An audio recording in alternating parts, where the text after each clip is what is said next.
si suuf table bi saaga yi bu jeexul tamit wàññeeku na c'est ça la réalité Mame Matar Gueye maa ngi koy remercier na topp ci colin bi rek man mu bàyyi mag saaga ñi saaga kon da ngay dem intégré ci jàmbale mais naka lañ mën a concilier quand même les deux maanaam liberté d'expression mais aussi ñu orma am ci penc mi parce que nit ñi aussi il faut ñuy wax seen xalaat. oui man je suis un démocrate man li ma gëm mooy la constitution lu mu wax sénégalaise séparation des pouvoirs mais dañuy constitution sénégalaise lu mu wax liberté d'expression daf ko ci def dans la limite des lois ak règlement lu ñuy wax c'est pas de liberté absolue il y a pas de permis pour insulter j'ai entendu le président de la République je peux ñu déglu ko wala. président lan. Diomaye. non wax ko rek lu mu wax. dégg nga lu mu wax. lu mu wax bala nga doo non. le permis d'insulter n'existe pas. La liberté d'expression existe. Ce n'est pas parce que tout est permis que rien n'est défendu. Saaga c'est interdit. loolu mooy dëgg. Ce n'est pas parce que yow yaa ngi am sa liberté de def la mais sa liberté am na fu mu yem. mais est-ce que justice bi am na mooy topp saagakat yëpp aussi ak ñiy saaga ci les sociaux. ak défis yi nga xamante ne mi ngi ñuy xaar. Il faut demander waa cybercriminalité où je connais pas mal de gens parce que quand même j'ai géré une grosse entreprise au Sénégal où il y avait quelque part des gens qui faisaient un peu de n'importe quoi. Des faux comptes pour insulter le DG. Mais demande-le. J'ai pu gérer toutes ces personnes-là dama lay indi ba pare ñu teg la seen kanam ne la lii yaa ko def nga tëj compte bi def ci ay part de fer ñu koy ubbi. C'est des professionnels mais il manque de moyens. Et je leur ai dit depuis des années si moi j'avais des moyens aujourd'hui pour dans ce pays dans ces domaines-là. Il faut ñu équiper leen xam nga lu tax. C'est pas uniquement pour ay saaga. C'est pour la sécurité du pays. On doit savoir tout ce qui se passe en amont. nga xam ñi li ñuy wax parce que lii ci ak yooyu yëpp quoi ak cyberattaques yeeg yooyu c'est important bari na trop mais dañuy def si loolu ba léegi mooy délit d'opinion yàgg nañ ko wax parce que sa client boobu li ñu ko toppee offense au chef de l'État bokk na ci te da nga daa dégg depuis yàgg na Abdou Diouf nouvelle inculpation waaw bokk na offense au chef de l'État bokk na ci te da nga dégg depuis Abdou Diouf ñu ne loolu dañ ko war a génne ci suñu code pénal bi am na waxtaan bu amoon mooy assise de la justice am na lu ci sax conseiller président wax ci wàllu droit muy professeur Sidi Alpha Ndiaye ngir ñu ngi koy matérialiser naka lañ mën a def ba xëy na li nga wax noonu maanaam bu fekkente ni procureur visé na yenn toox yi doon na juge bi automatiquement il est obligé mu daal di koy jafe ngir loola. mais l'indépendance de la magistrature dafa war a pousser un juge d'instruction à être indépendant le juge d'instruction n'est pas un magistrat du parquet. mais dafa tënku da nga wax ne il est libre. mais loolu dañ ko war a arrêter loolu moo tax man la lu ñu diggoon Sénégalais yi ci affaire justice dañ ko war a respecter. loolu moo tax Sénégal ñu naan rupture mais bu fekkee lu ñu diggoon bu ñu ñëwee ba fii Fouras jaar fële indi ay layam xam nga c'est des expressions de mon cher ami nu mu tudd Damboj indi pour génn ci ça c'est des alibis fii ne déggoon nañu Sénégalais yi parce que bul fàtte que ni j'ai été quand même de la coalition Diomaye président tey président de la République tey ñu ko fal ci laa bokk mais si c'est pas bon j'ai l'habitude de dire c'est pas bon. C'est pas bon. Et je l'ai dit sous Macky Sall. D'accord loolu moo may indil ay ji. dama ko pourquoi may changer. waroo changer. lu baaxul il faut dire baaxul. d'accord léegi ñu des ci justice ba léegi sa domaine la ak reddition des comptes. maanaam yow bokkoon nga ci régime Macky Sall wax nga ko am na ay anciens ministres yoo xamante ni ñu ngi leen topp ki ci mujj moom mooy Sophie Gladima. ci rapport Covid bi nga xamante ni jamono jooju également amoon nga ay responsabilités ci régime bi jiite woon Dakar Dem Dikk. gis nga li nga xamante ni moom lañ koy toppee ci ay détournement de deniers publics ba tey sax finalement bi mu demee ci commission d'instruction haute cour de justice jàllal nañ ko ba mi ngi ci kaso jigéen ñi noo gisee déjà procédures yi ci haute cour de justice concernant ces anciens ministres. dama mës a d'accord sur la reddition des comptes dama ko mës a gëm si sama programme la bokkoon ñu bokk ko en même temps que waa PASTEF ñu ànd ci coalition Diomaye président parce que dañoo bokkoon gis-gis parce que man sama combat faut pas que les gens se trompent de moi je suis dans la constance ku tergiverser nag sa affaire la dama doon xeex pour que le président Macky Sall respecte la constitution kàddoom troisième mandat non dama doon xeex parce que ànd ak ay nit yoo xam ne dañoo bokkoon gis-gis ak 80-85% dañoo bokkoon gis-gis mais bu ñu demee ba toog ñii di def li n'importe quoi moi je prends mes distances di war a wax li may wax mooy liberté d'expression yow doo ma dégg may saaga doo ma dégg may wax lu ñaaw du ma ko defal kenn en raison de mon éducation reddition de compte ci la ñu bokkoon ànd ci ba tey je ne change pas dessus reddition de compte nag bu demee ba nar a virer sur des règlements de compte c'est là où da nga fekk si règlement de compte c'est là où ça commence à être gênant. fan la règlement de compte am. gis nga wax yomb na mais illustrer li ngay wax moo gën a am solo illustrer ko. oui mais il faut looy def noonu mais yaa ngi manipuler ah. parce que man j'ai l'habitude de justifier tout ce que je dis. oui. dégg nga. waaw loo fi partager aussi il faut ñu xool ko ah. pardon. man loo fi nar a partager il faut. non moi je ne fais pas de. voilà waaw du ma wax am ci ndigal ba pare bala ngaa partager. oui. man du ma. allez-y oui.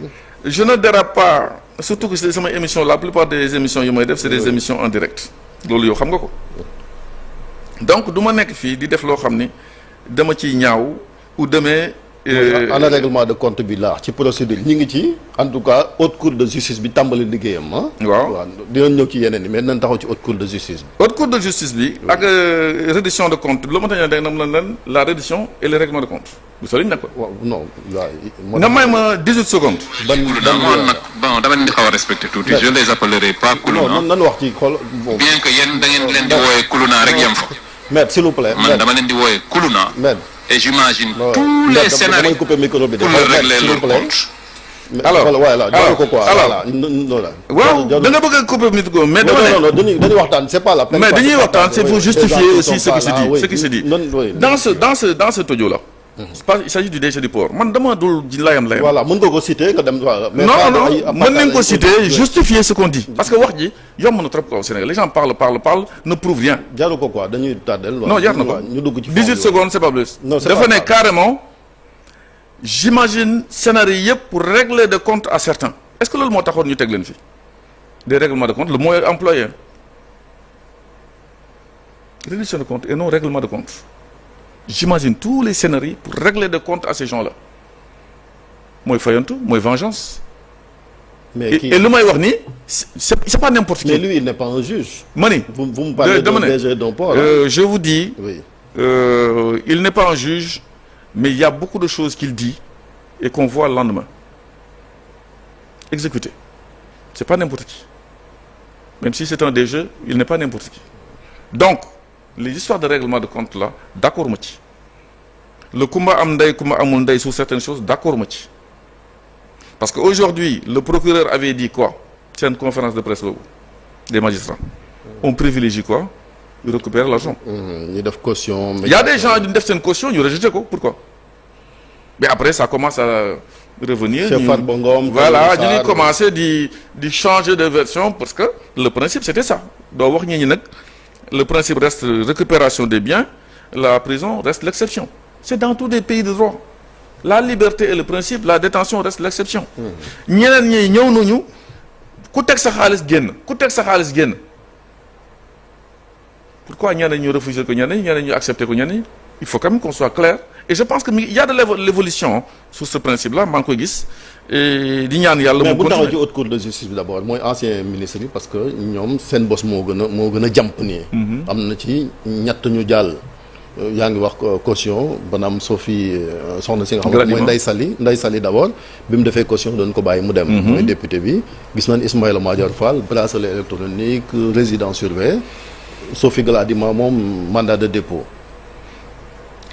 Je pars du principe que justice ñoom ñoo yore enquête yi ñun en tant qu'avocat sax en tant que juriste bu fekkee nekkuñu ci dossier bi xamuñu li ci nekk juge yi ñoo xam li ci nekk ku nekk yaa xam loo def ñu accuser de certaines choses parce que je pense quand même que magistrat yi duñu la accuser à la légère le principe du contradictoire permettre na nga défendre je pense que waxtaan nañu xool nañu les magistrats ñenn ñi maintenir seen position sur l'inculpation pour le moment tout le monde est présumé innocent cautionnement bi garantie dong la au cas où ñu condamné ma si lii ñu fay baa ngi nii ñu def garantie caisse de dépôt et consignation li ñu ko def donc pour le moment tout le monde est présumé innocent mais ci présomption innocence bi aussi dafa war a am égalité de traitement man loolu laa gëm or je vois que comme ni nga ko waxee d'ailleurs sur haute cour de justice bi ñii cautionné nañu ñu bàyyi leen ñeneen ñi def ni leen sur bracelet électronique. on ne parle même pas de ki ñu topp ki ñu bracelet électronique. pourquoi faire un détournement. yow xam nga ce que je pense de Madior xam nga ce que je pense de Madior nee naa c'est un émérite professeur de droit. le lundi. le mardi c'est un garde des sceaux. yaa xam noo koy bindee Le mercredi, c'est un piètre politicien qui demande, je sais pas comment, 2000 cartes ou 20 000 cartes pour passer dessus. Pour un troisième mandat du président Macky Sall. Dès que je pense que je pense, donc c'est lui. Mais pourquoi on ne l'a pas proposé la caution? Mais parce que mon affaire de corruption là, hein, c'est pas affaire de détournement. Présumé, corruption présumée. Il y a une certaine somme qui est là, présumée, voilà. Donc c'est une présomption d'innocence. Le principe reste la liberté. Mën nañ ko assigner à résidence, mën nañ ko def sous contrôle judiciaire, jël passeport am. Ne ko interdiction de sortie du territoire. Mais c'est ce qu'ils ont fait, assigner. Xaar ma ñëw rek pointage. Tous les 15 jours, mën nañ ko def sax toutes les semaines. Ça dépend du juge d'instruction et du dossier. Yooyu yëpp mën nañ ko teg ci ko table ak li ñu ko nar a condamné mu teg une garantie. Parce que xam nañ li ñu koy accusé, c'est punissable d'une peine allant de ceci avec une amende de ceci. Du dëgg. Oui. foofu dama lay laaj foofu dama laaj borom xam-xam bi laay laaj. waaw léegi dama corruption la corruption est-ce que di nga conseiller am na ci corruption. ma ni mën nañ koo def sous contrôle judiciaire sans wax affaire xaalis sax. Tu ne sors pas d'ici. waaw moom lañ def. ah beneen non defuñu loolu. mën na la naan ne pas rencontrer les comparses. mooy ñi nga xam ne ils sont dans le dossier. ni communication téléphonique ni physique. sa kër booy génn nii lay demee. interdiction nu mu encore de voyager sa passeport ñu jël ko. yooyu yëpp mën na la ko defam. pourquoi ñu dem rek ci bracelet bi direct. da nga am réponse bi yow. c'était pour l'humilier. ah bon c'est monsieur bracelet. gis nga gars yi ñu ngi jubilé. c'est-à-dire que ce pays là dafa divisé wu en deux. aujourd'hui ñenn ñi dañuy yàkkamte ñu ne diw woo nañ ko ñu ne ñaw. c'est quoi ce pays là aujourd'hui. mais bracelet une alternative là pour dem kaso aussi ah. oui alternative la mu aussi loolu taxoon mu proposé woon. oui je comprends mais dama ne y a ces gens boo ñu leen ne génn du ngeen génn réew mi ñu ngi fii toog ku fi génn c'est parce que l'État sénégalais n'a pas fait son devoir. am nañu garantie de représentation. nous sommes dans un pays digne de ce nom doo génn wala ay ku nekk daal mën nga génn par n'importe où n'importe comment donc c'est pas un pays c'est un projet de pays. Désolé. ñii nga xam ni ñoom ñii ñi ngi devant la haute cour moi je pense que je suis pour la reddition je suis contre tout règlement de compte. Tout règlement. Voilà. Bon, en attendant, et j'ose espérer que oui. Évolution dana continuer parce que je le sens depuis presque 72 heures sur certains dossiers dont le dossier de Tahirou Sarr. waaw Tahirou waaw. Il y a des évolutions. ñu ngi accepter maintenant que bien yu mu joxoon ñu rejeté ñu ngi koy commencer immatriculer di ko dugal ci système pour que mu servir de garantie. Et ça va évoluer. Lat Diop aussi c'est pareil. non Lat Diop moom dañ ko génnewaat ngir toppaat ko ci leneen. non loolu c'est récent man déjà avant ça nit accusé na ko mi ngi fii di wër en matière de corruption le corrupteur et le corrompu di leen war a téye. comme ni ñu def ci kaw Ismaïla Madior. wala ñu def leen sous contrôle judiciaire ñoom ñaareel avec obligation de ne pas se parler. mais munoo bàyyi celui qui dit que j'ai corrompu tëj kii nga naan c'est présumé corrompu. ce n'est pas possible moo tax tout le monde est gêné la cour de justice de la CEDEAO a condamné le Sénégal pour ça bërki dem. gis nga ni ñu def droit bu ñu ragal ñi fi toog ku nekk da ngay ñëw da ngay dem sa ginnaaw na rafet. c'est ça la réalité. mais lii ñu gis ni léegi ci haute cour de justice ba léegi am na ay critiques ci procédure yi ni mu demee ak ñàkk respecter droit wu défense bi amoo droit wala possibilité même def maanaam appel maanaam double degré de juridiction amu fa. waaw man xam naa ne yaa ngi naan la loi 2002 bi 10 bi la. waaw mooy nga xam ni loi organique bi nga xam ne mooy toppatoo affaire haute cour de justice. effectivement problème dana am comme temps wu créé procès yi bi am Sénégal yëpp nous sommes un état souverain lu leen neex ñu def mais bés bu ñu waree exécuter décision bi à l'étranger blocage tout de suite dans le dossier Karim Wade xam nga ce qui s'est passé à Monaco et ailleurs. gis nga le pacte sur les droits civils et politiques dans son article 14